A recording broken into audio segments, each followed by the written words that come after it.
Mr. President, I ask for unanimous consent to speak for not to exceed 15 minutes. Without objection. Thank you, Mr. President. I come to the floor today to mark an amazing anniversary. And by amazing, I don't mean good. I mean unbelievable. I mean sad.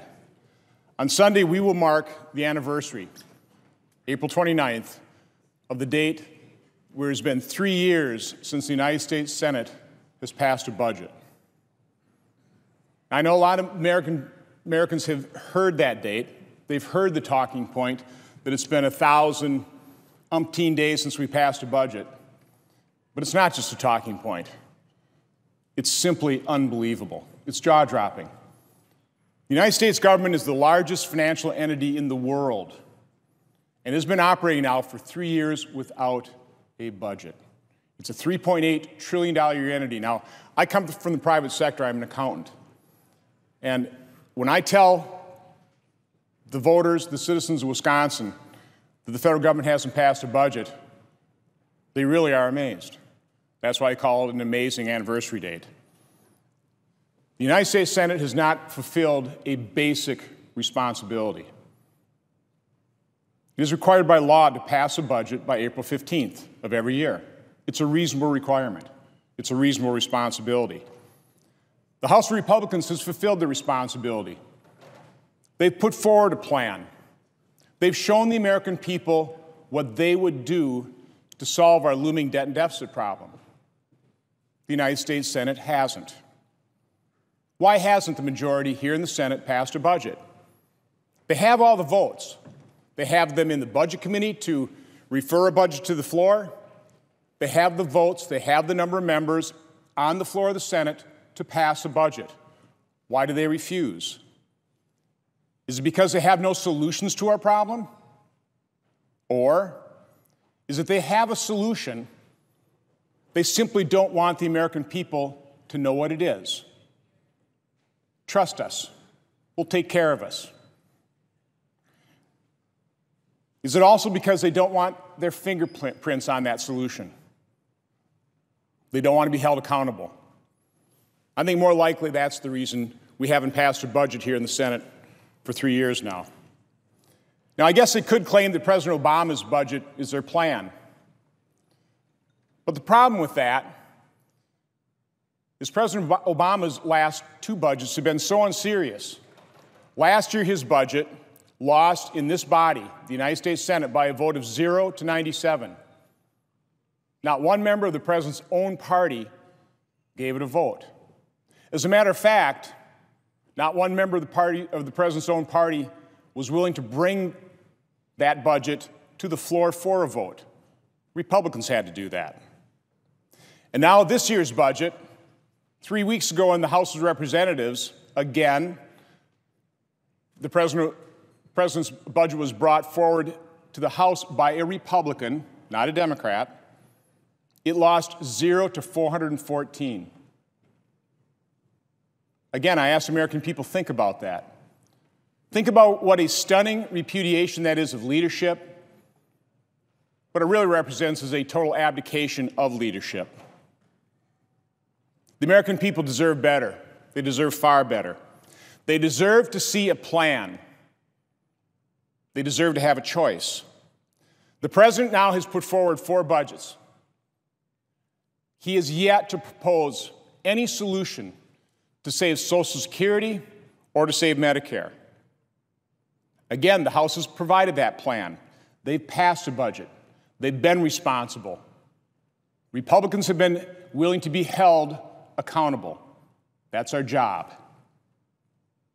It is well past time for the United States Senate to fulfill its responsibility, to bring a budget to the floor, not just vote on one, but to work on it and pass one, so that we can go to conference and we can reconcile that with the House budget, so the United States finally, after 3 years, will start operating under a budget in the next fiscal year. Now, I know the Budget Control Act sets spending caps. I mean, I get that. Washington is going to make sure that it can continue to spend money. But spending money is only half the equation. What is this body going to do in terms of showing the American people what our plan is to live within our means, to get our debt and deficit under control. The American people are waiting. The result of this embarrassing abdication of responsibility and leadership can be clearly described by a few charts. And let me start going through a couple. I think most people have seen all kinds of different debt charts. I like this one because it starts in 1987, when our total federal debt was $2.3 trillion. If we were to pass President Obama's budget and live by it, in 10 years, our total federal debt would be $25.9 trillion. In the Budget Control Act, this body, Congress, gave President Obama the authority to increase our debt limit by $2.1 trillion.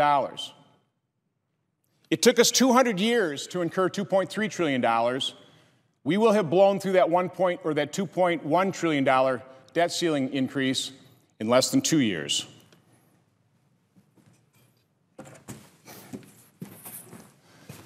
Just in case anybody is still confused, we have a spending problem in this nation. It's not that we take too little from the American people, it's because we spend too much. I know the American people are frequently subjected to phrases like draconian cuts. I think this proves that we're not cutting anything. In 2002, the federal government spent $2 trillion. Last year, or the current fiscal year, it's projected we will spend $3.8 trillion. We virtually doubled spending in just 10 years. And the argument moving forward is, according to President Obama, he would like to spend $5.8 trillion in the year 2022. The House budget would spend $4.9 trillion. Another way of looking at that is 10-year spending. In the 10-year period from 1992 to 2001, the federal government spent a total of $16 trillion. From 2002 through 2011, the federal government spent $28 trillion. And again, the argument moving forward is President Obama's budget in 10 years would spend $47 trillion. The House budget proposes spending $40 trillion. Now, you don't have to be a math major or an engineer to do that math. Both $40 and $47 trillion is greater than $28 trillion. We're not cutting spending. We're just trying to reduce the rate of growth. And that's an incredibly important distinction. Don't be misled. We're trying to get our debt and deficit under control. You know, a few months ago, or a couple months ago, President Obama said he had the solution. His Buffett rule was going to stabilize the debt and deficit. Here's a little history. I hope the American people look at this. President Bush, in his first 4 years in office, ran a total deficit of $0.8 trillion, $800 billion. Now, back in Oshkosh, Wisconsin, I wasn't happy with that result. I didn't like seeing that deficit spending. His second 2 years didn't improve, or his second 4 years. He had a total deficit of $1.2 trillion between the years of 2005 and 2008. Again, I don't think there are very many fiscal conservatives that were happy with that result. But now President Obama has increased that dramatically. During the 4 years of his administration, the total deficit will be $5.3 trillion. That's on total spending of about $14.4 trillion. We are borrowing 37 cents of every dollar we spend, and our debt now exceeds the size of our economy. And again, President Obama's solution, I realize this is hard to see, but he's proposed the Buffett tax. If we were to actually enact that tax, over 4 years, it would have raised $20 billion. I know you really can't see it, but there really is a line there. It doesn't even fill in the marker lines here. $20 billion to solve a $5,300 billion problem. I'm sorry, that's not a serious proposal. It's just class warfare. Let me show you one of the problems that President Obama refuses to address. The looming bankruptcy of our Social Security program, the program that millions of seniors rely on, that Americans plan their retirement around. You hear all kinds of times, you hear it frequently that Social Security is solvent to the year 2035. No, it's not. It's solvent because of an accounting fiction called the trust fund, which is simply government bonds held by the government. The analogy I use, it's like you had $20 and you spend the $20 and you write yourself a note and you put it in your pocket and say, I got 20 bucks. No, you don't. Nor does the federal government. It has bonds, which, by the way, it can print any day of the week, but it has to sell those bonds. Social Security went cash negative, which means it's paid out more in benefits than it took in tax receipts in the year 2010 by about $51 billion. Last year, it was $46 billion in the deficit. Through the year 2035, all this red ink represents $6 trillion in additional deficit spending in the Social Security fund. It's insolvent. It's bankrupt. It needs to be addressed. This president refuses to address it.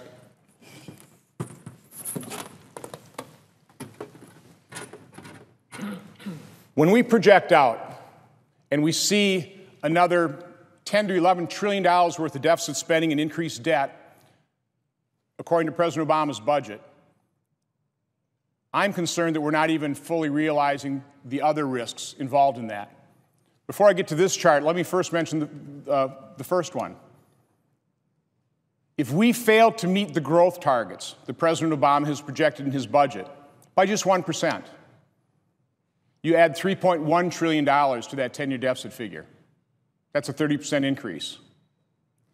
I know when they passed the health care law, the American people were told, they were hoodwinked into believing it would actually reduce our deficit. It won't.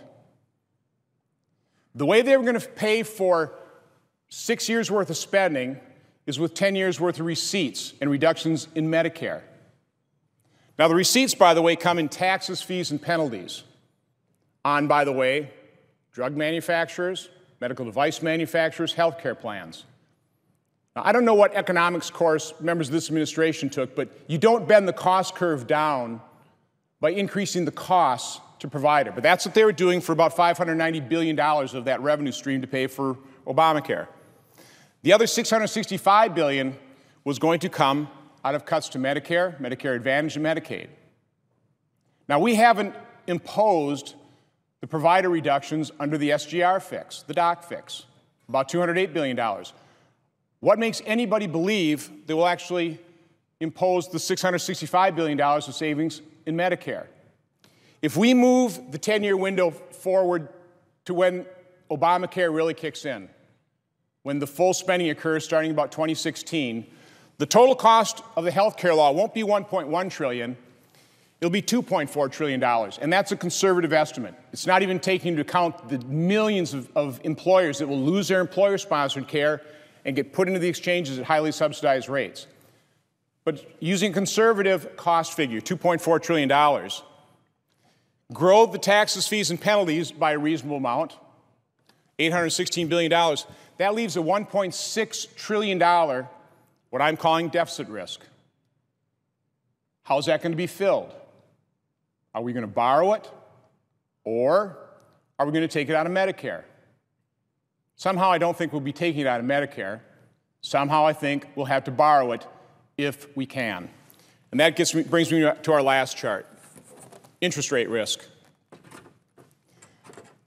I was never concerned, not even for a moment, last year during the debt ceiling debate, the federal government was going to default on any of its obligations. We were going to pay Social Security recipients. We were going to pay our soldiers. We were going to meet every obligation of the federal government.